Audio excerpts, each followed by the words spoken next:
So we're going to be looking at a scenario where Russia from Adizz Pro's WICSO comes to the real world. Now, if you don't know who Adizz Pro is, go watch his channel right now. But if you do, stay. I'm just kidding. Go watch his channel. But Russia is pretty much just like Russia. It's just they have a lot more of this Central Asian land and European land, at least at their peak, and less Siberian land than the actual Russia. We also see that they have 2 German puppet states over inside of Europe, as well as holding Stockholm. If you guys do enjoy these videos, make sure to like and subscribe. On the road to 2K, getting very close actually. So let's go ahead and get into this scenario. So Russia's here. They're not really alive anymore inside Adizz Pro series, but they're here.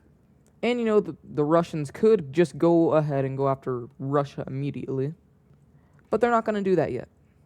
What they're going to be doing is just going to go ahead and finish off Ukraine.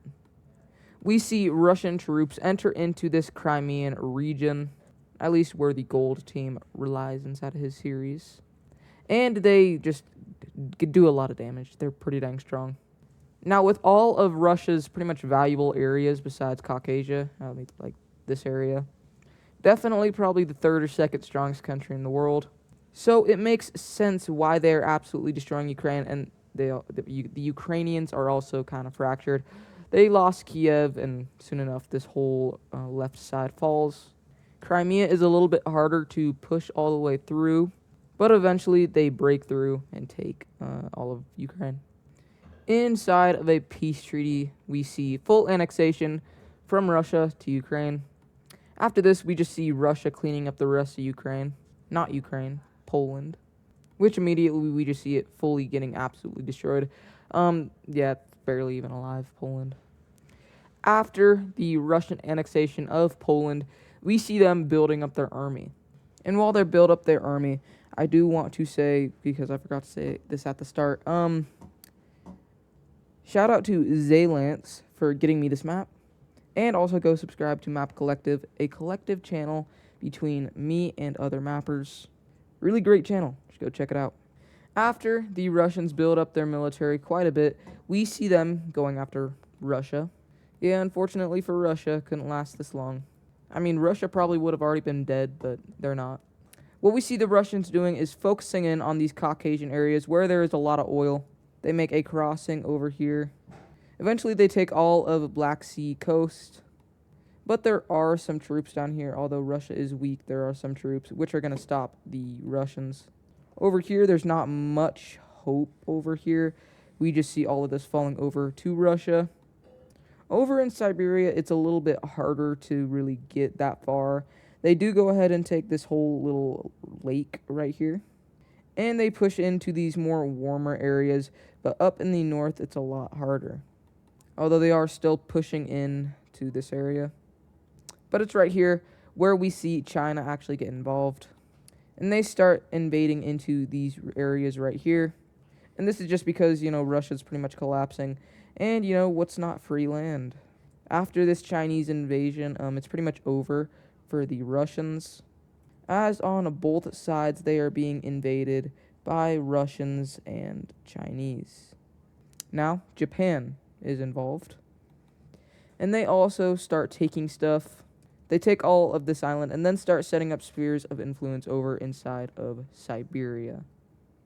They take a lot of this coastline right over here, and well, eventually, once they get like all they wanted to, they go ahead and just call it quits, leaving all of this to fall over to the Chinese, while the Russians are actually doing really well against the Russians.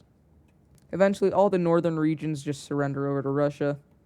And we see China and Russia race to get more land than the other, and eventually it falls over like this. The Russians are still unable to move into some of these Caucasian areas. We even see a pushback by Caucasia.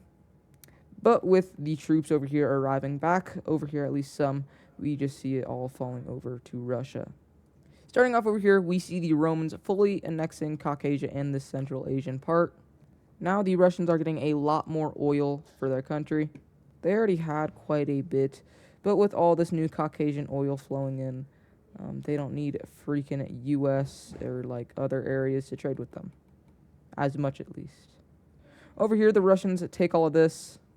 With the Russians taking all of this land right here, they are now looking more like modern-day Russia.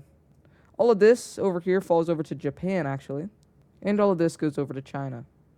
After experiencing this high of just invasion, we see the Russians going after another country, that being Mongolia. But China, right on their tail. The Russians are going to be the first to move in. The Russians are going to be the first to actually move into Mongolia, and that is because they had their more troops stationed here. But the Chinese also had quite a few troops right here and start invading into Mongolia as well. We actually see China taking a lot of this, but the rest of this is actually going to fall over to Russia. Pretty even split. In a peace treaty, we see Mongolia getting split like this, with the Russians taking this side and the Chinese getting the other side. So now the borders look like this, with a very long Russo-Chinese border. Also forgot to color in this. This does go to the Russians. So now that Russia is pretty much done with Asia, they don't really have any more intentions over there. Maybe Kazakhstan. They are going to shift over to Europe. First off, they declare war on Moldova. Moldova, Sweden, this little part of Poland, and Germany. Starting off, the Russians steamroll Moldova, as well as this part of Poland, as well as starting a offensive through this Swedish area.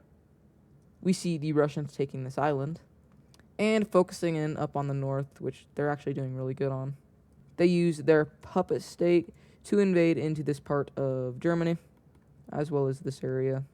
Then, yeah, that falls. So now it's just Sweden. Oh, but now the Norwegians are invading. The Norwegians invade in through this northern part, and they absolutely just destroy the Swedish. But the Russians are still cooking. And even with a Norwegian invasion down over here, we still see the Russians taking most of it. Starting off, we see Russia taking all of these Swedish lands. With this land over here, they increase their population over in their Nordic area.